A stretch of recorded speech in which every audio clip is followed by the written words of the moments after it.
자, 그럼 잠깐 상상을 해보겠습니다. 형제님과 자매가 있습니다. 각각 집에서 샤워를 하고 거울 앞에 딱 섰어요. 여자는 어떤 생각을 할까요? 쌩얼이 예쁘네. 큰일 날 소리를. 대부분의 여자들의 80%는 이런 생각을 합니다. 아, 뚱뚱하다. 아, 살쪘다. 나 좀 살찐 것 같아. 오늘 너무 많이 먹었나? 1인 1닭은 무리였어. 이런 생각들을 하면서 좀 후회와 살찜에 대해서 걱정을 하곤 합니다. 그리고 남자들은 어떤 생각을 할까요? 이 정도면 보통은 하지. 중간쯤은 하는 것 같아. 라고 생각을 하고 씩 한번 웃어주자. 너 정도면 괜찮아. 이렇게 거울 속에 나와. 옆에 계신 분들이 그렇게 생각을 한다고요. 지금 여러분들. 네. 이제 다시 잠깐 고개를 옆을 보시면 이런 생각을 하는 분들이 지금 여기 모여 있는 거예요. 네. 살쪘다고 생각하는 분들과 나 정도면 잘생겼다고 생각하는 남자분들이 있습니다. 물론 저도 가끔 샤워를 하고 거울을 보면 처음엔 그랬어요. 아, 그래, 보통은 한다. 중간은 간다. 요새는 야, 이 살을 어떡하나. 안 빠져요. 제가 모든 가진 방법을 동원해서 밥도 굶어보고 허벌라이프? 먹어봤어요. 먹어봤는데 이게 아침에 한 끼 먹으면 살이 빠진대요. 근데 아침을 먹던 사람이 그걸로 대체하면 빠지는 거였더라고요. 저는 아침을 안 먹던 사람인데 그걸 같이 먹어서 살이 쪘어요. 네. 그래서 또 닭가슴살 10kg를 사봤습니다. 네. 소가 뭐 풀만 먹는다고 살이 빠지겠습니까? 닭가슴살 열심히 먹으니까 또 살이 찌고 당분간 안 빠질 것 같습니다. 운동을 해야 되는데 아무튼 근데 여자분들이 대부분 살쪘다고 생각을 하는데 대한민국 통계상 한 30% 정도가 비만이래요. 30% 정도가. 그리고 그중에 10%가 고도 비만이고 10명 중 또 다른 10%는 저체중이라고 합니다. 대부분 이제 살이 안 쪘다는 거죠. 우리나라 여성들은 특별히 좀 그런 의식들이 있는 것 같아요. 그리고 남자들의 얼굴은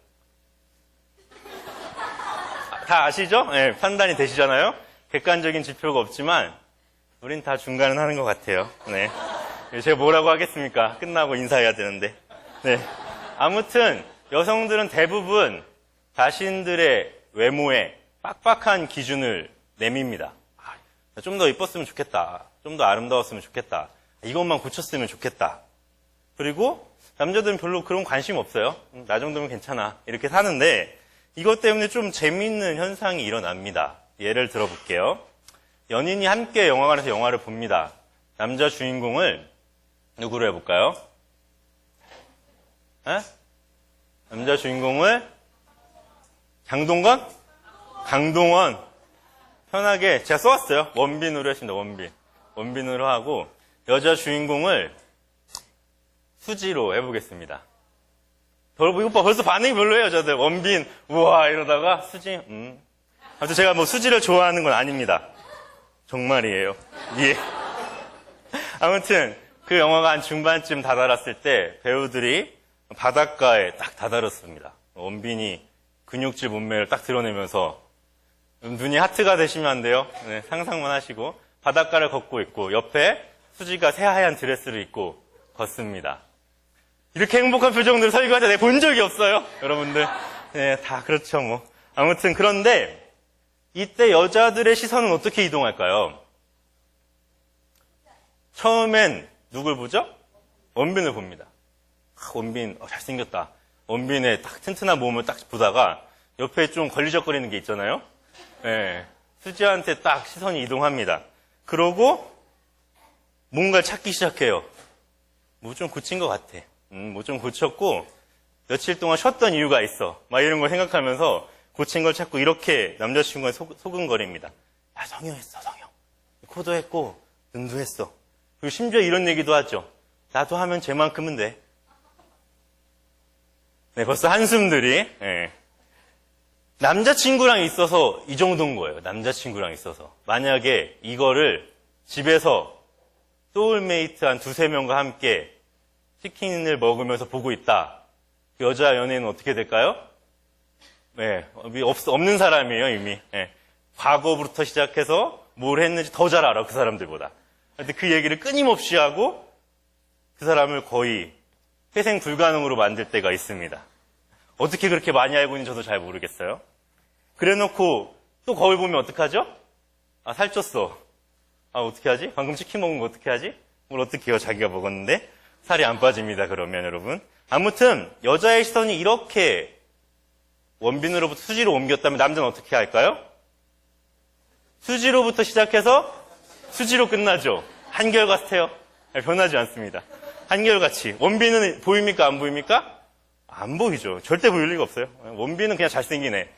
수지만 오로지. 수지의 그 초롱초롱한 눈빛, 그 아름다운 미소에 한동안 빠져 있다가, 다시 한번 말하면 전 수지를 좋아하지 않습니다. 여러분 꼭 이해해 주시길 바라고. 남자들은 의외로 좀 순수한 동물인 것 같아요. 너무 남자한테 좋게 말하나? 죄송합니다. 그리고 시간이 지나고 영화가 끝났습니다. 그리고 밀려오는 여흥을 뒤로 한 채 둘이 영화관 밖으로 탁 나왔어요. 그리고 서로를 쳐다보죠. 얘는 누굴까? 방금 전까진 이쁘고 아름다운 나 여자친구였는데 왠지 좀 못나 보이고 오징어도 닮은 것 같고, 예, 그런 걸 발견할 때가 있어요. 예. 아무튼 어색한 시간이 흐른 뒤 이렇게 얘기합니다. 영화 재밌었어? 응, 괜찮았지. 야, 근데 수지 이쁘더라, 그치? 하고 여자친구가 물어봅니다. 아니, 남자가 말하는 거, 남자. 야, 근데 수지 이뻤어, 그치? 라고 물어본 거예요, 남자가 여자한테. 이미 해서는 안 된 말을 한 거죠. 여자친구한테 수지 이뻤어, 그치? 큰일 납니다. 그렇게 말하자 여자는 이렇게 얘기를 하죠. 야, 그거 다 성형빨이야. 나도 하면 똑같이 할 수 있어. 수지가 뭐 그렇게 대단하냐? 이 여자는 주변의 시선이 느껴지지 않는가 봅니다. 네, 그런 것 같아요. 그러나 남성 동지 여러분, 이 여자의 의도는 뭡니까? 뭐에 어떤 대답을 해야 합니까? 너가 훨씬 이뻐. 이 한마디 그렇게 못해줍니까? 해줘야죠. 하지만 눈치 없는 남자는 대부분 어떻게 얘기합니까? 야, 네가 성형해봐야 뭐 호박에 죽는다고 수박 되냐? 이렇게 말을 하는 거죠. 이미 이 커플은 돌아올 수 없는 요단강을 건너고 있습니다. 큰일 났죠. 모세가 홍해를 가르는 게 더 쉬울지 몰라요. 그러면 여자가 이렇게 하죠. 야, 너는 원빈에 비하면 해산 말미잘 같아. 이렇게 말을 하죠. 남자는 상관이 있습니까? 없습니까? 없어요. 인정하고 있어요. 내가 원빈에 비해 해산 말미잘이구나. 자기가 느낍니다. 아, 난 이런 애였어. 하지만 그게 자기의 전혀 거리낌이 있습니까? 없습니까? 없죠. 그렇게 생겼는데. 그 다음에 더 충격적인 사실은 뭐냐면 이 남자가 집에 가서 샤워를 하고 거울 앞에 서면 원빈을 잊는다는 거죠. 아, 나 정도면 잘생겼지 뭐. 예, 원빈은 잊었어요. 나 괜찮아. 멋있어. 이렇게 됩니다. 아무튼 여성은 그렇지만 이 남자 이 한마디 한마디를 잊을까요? 못 잊을까요? 집에 돌아갈 때까지 못 잊죠. 네. 가슴에 이미 뭐가 박혔습니까? 네, 예수님의 십자가보다 더 큰 못이 그녀의 가슴에 박혔습니다. 대부분의 남자들은 이 대화에서 문제점을 찾을까요? 못 찾을까요? 못 찾죠. 사실을 말했으니까. 네, 못 찾, 절대 못 찾아요. 네, 왜 기분이 나쁜 사실조차도 몰라. 집에 잘 들어갔구나. 이렇게 생각을 한다는 거죠. 집에 안전하게까지 데려다 줬습니다. 집에까지 데려다 줬는데, 만약 그날 집에 데려다 주지 않았다. 네, 그럼 어떻게 될까요? 다음날 헤어짐을 준비를 해야겠죠. 네. 하지만 아무튼 데려다 줬어요. 데려다 주고 이렇게 데이트가 끝나는 것처럼 보였습니다. 근데 여기서 제가 하고자 하는 말은 뭐냐면 여자가 속이 좁다고 말하는 게 아니에요. 남자가 눈치 없고 좀 멍청한 것 같다고 얘기하는 것도 아닙니다.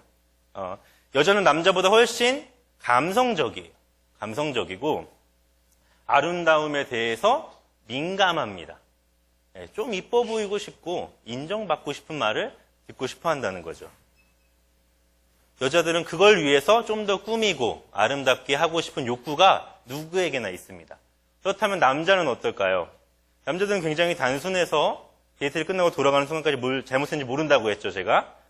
그리고 남자는 세세한 대화에 별로 민감하지 못합니다. 그저 자신이 보고 느낀 대로 거리낌 없이 얘기하는 것.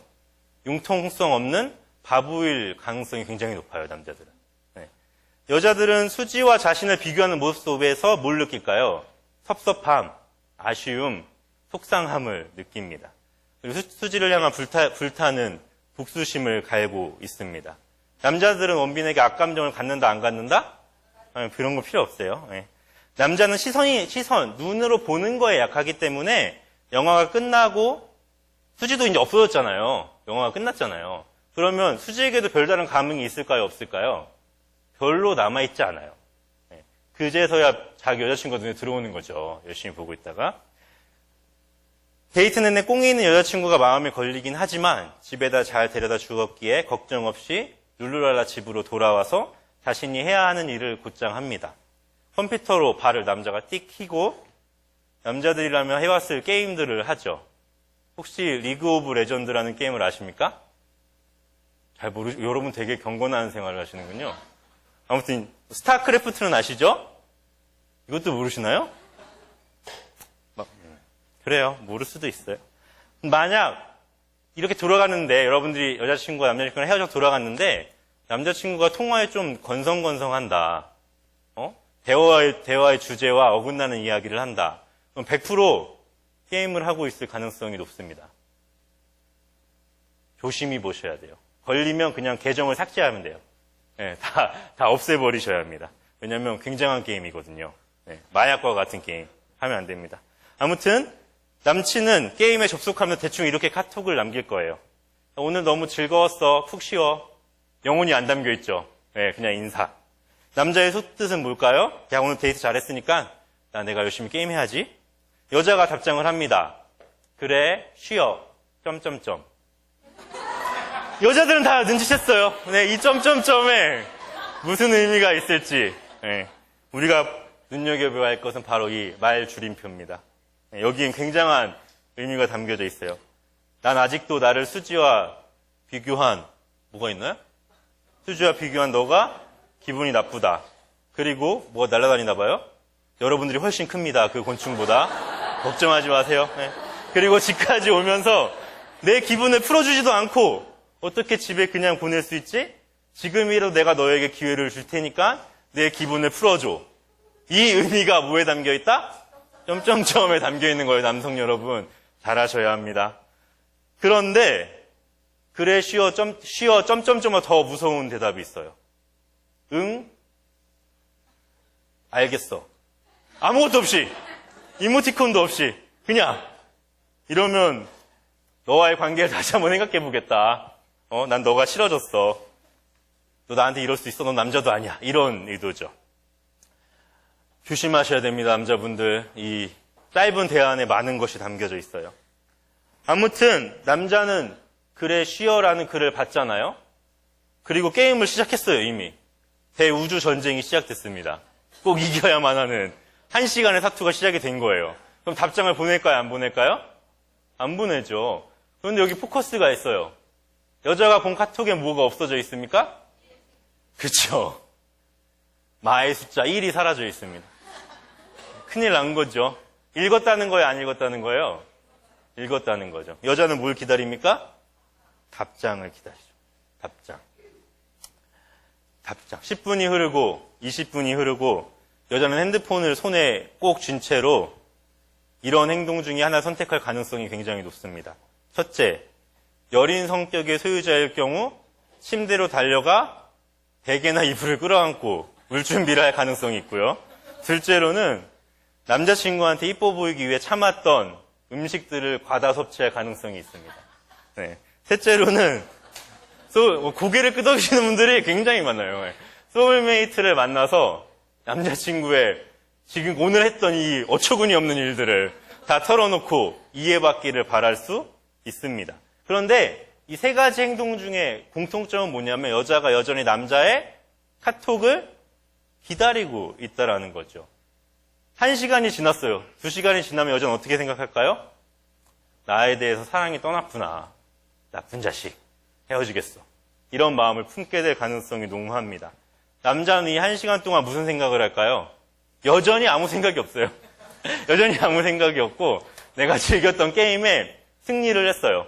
우주전쟁에서 이겼잖아요. 그 만족감과 포만감으로 다음날 여자친구를 만납니다. 잘 들어갔지?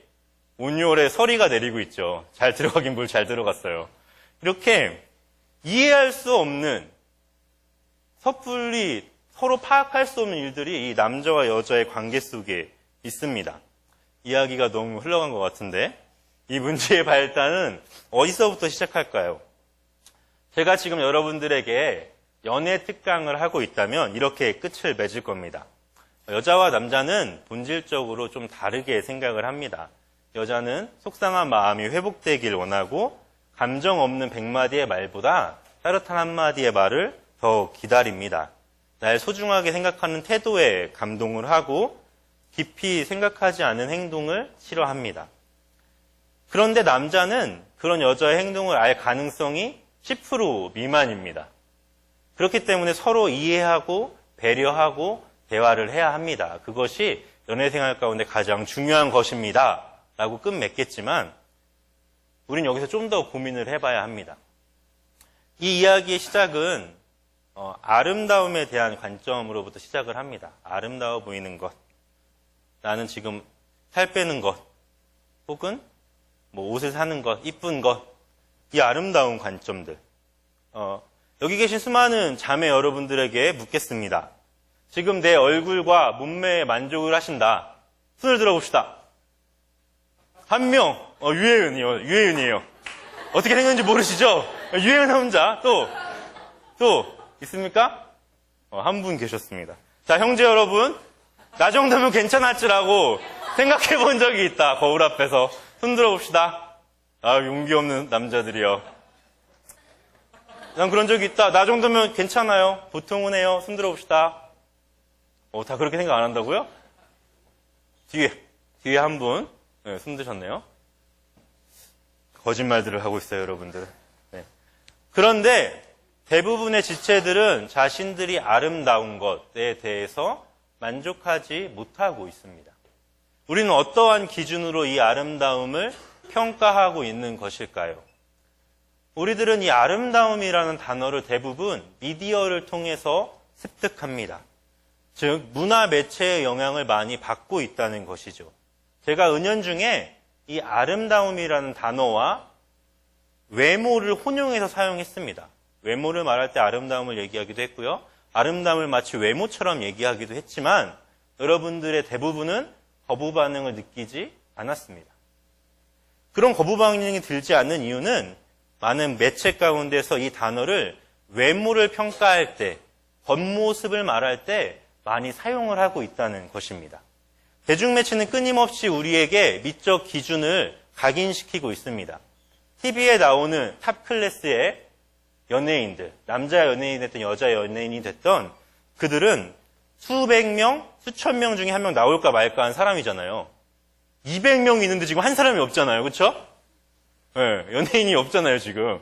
그렇게 어렵다는 거예요. 이목구비가 뚜렷하고 얼굴은 주먹만 하고 눈도 크고 피부도 하얗고 매끈하고 몸매도 좋고 물론 은인님의 손을 거쳤을지도 모르지만 매체들은 이들을 대중 앞에 세워놓고 이렇게 얘기를 한다는 거죠.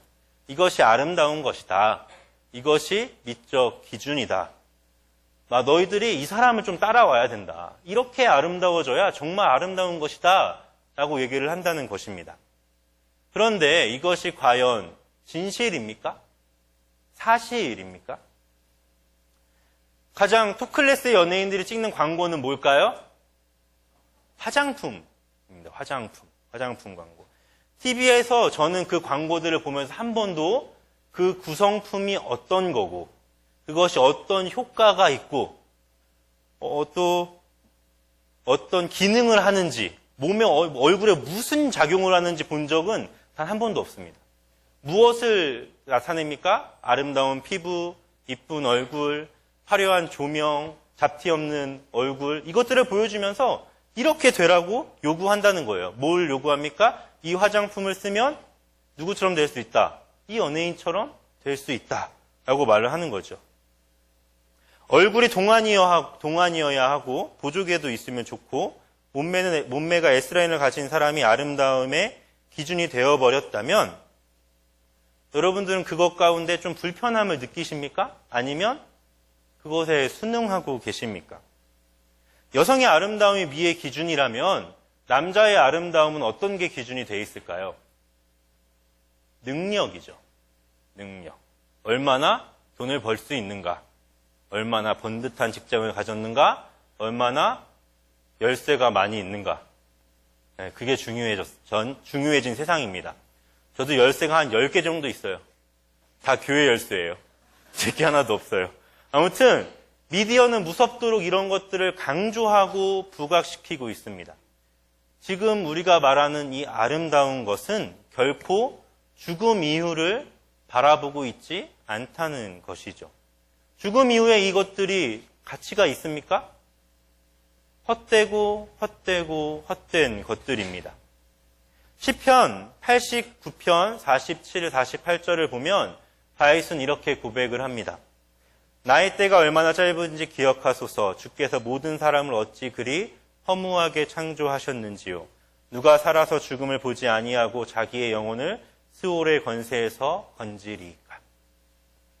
여기 있는 우리 모두는 다음과 같은 고정관념이 있기 때문에 미적 아름다움을 추구하고 있습니다. 그 고정관념이 뭐냐면 내일이 반드시 우리에게 올 것이다 라는 생각입니다. 딱히 우리가 그것을 인식하고 있지는 않지만 여러분들이 내일 죽을 거라고 혹은 1시간 뒤에 죽을 거라고 생각한다면 여러분들의 삶의 태도는 이미 많이 바뀌어 있을 거라는 거죠. 내일 죽는데 누가 여드름을 짜러 가겠습니까? 네. 내일 죽는데 누가 파마를 하러 가겠습니까? 내일 죽는데 누가 SK2 화장품을 사겠습니까? 내일 죽는데 누가 컴퓨터 게임을 하고 있을까요? 그렇지 않다라는 거죠.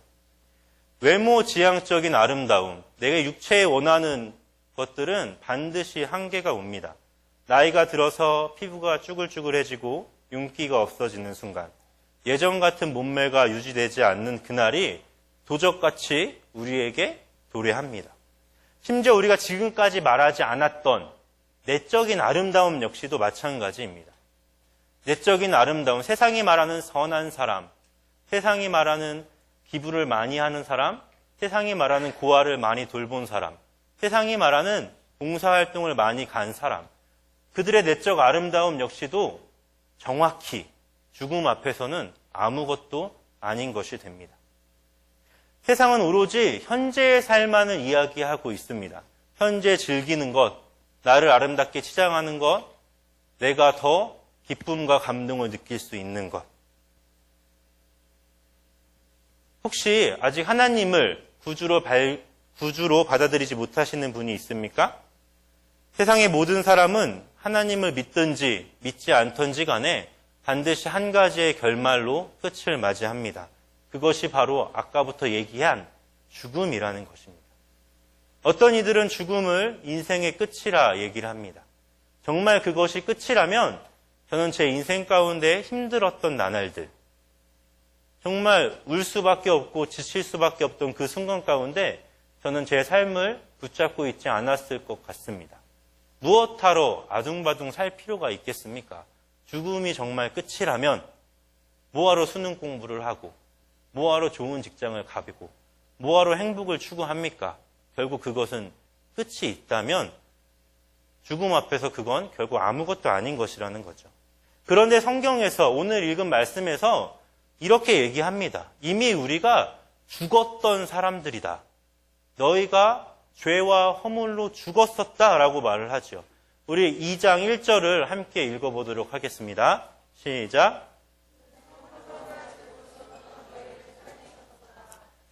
예수님이 우리를 살리시기 전 우리는 모두 죽은 사람들이었습니다. 생명은 붙어 있지만 이미 죽은 상태. 그것이 바로 죄가 만든 죽음입니다. 모든 사람들은 지금 죽어 있습니다. 예수를 믿지 않는 사람들은 살아도 죽은 것이고 죽음 뒤엔 더 큰 아픔과 고통이 다가올 것입니다.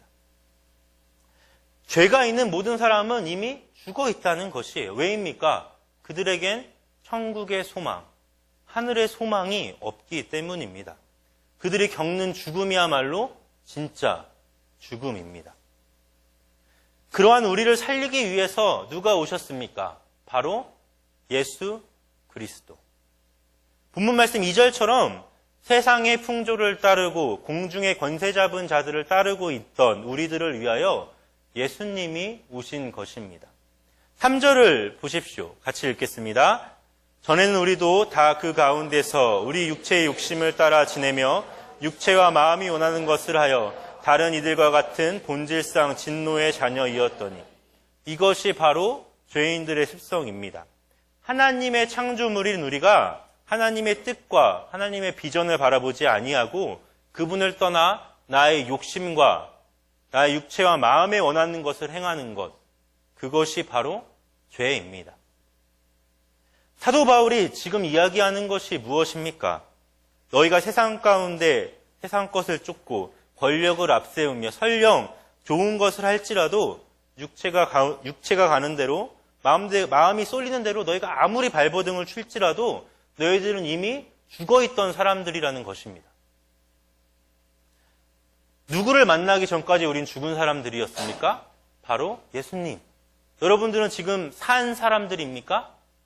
아멘? 여러분 예수님을 믿는다면 여러분들은 다시 살아난 사람들입니다. 바로 우리를 사랑하신 예수님의 은혜를 경험하기 전까지 우리는 이들과 똑같은 삶을 살고 있었습니다. 4절에서 5절을 함께 읽겠습니다.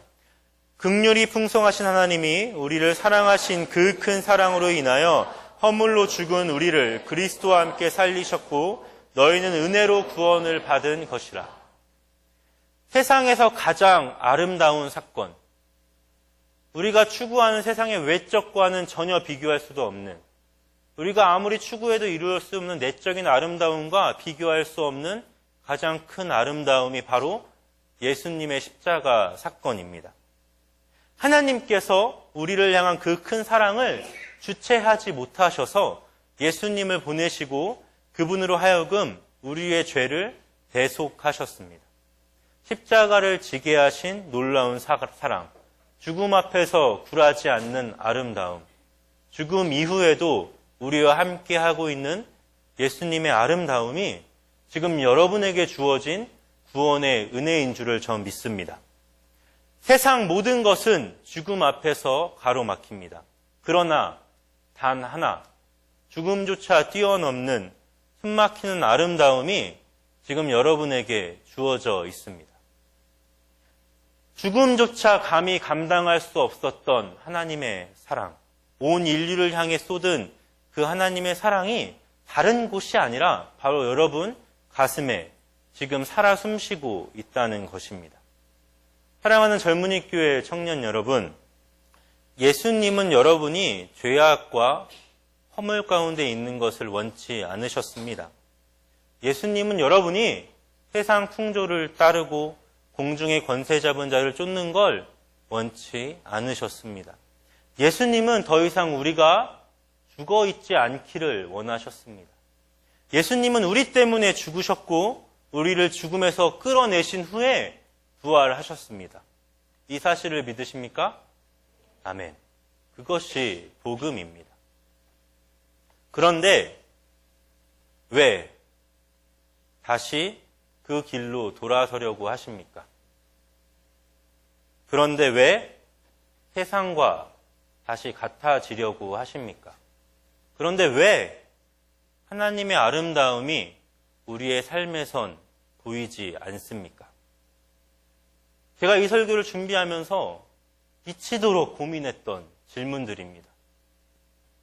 도대체 왜 하나님의 아름다움이 우리 가운데 있는데, 우리에게 이미 부어주셨는데 내 삶은 하나님이 보시기에 아름답지 않을까?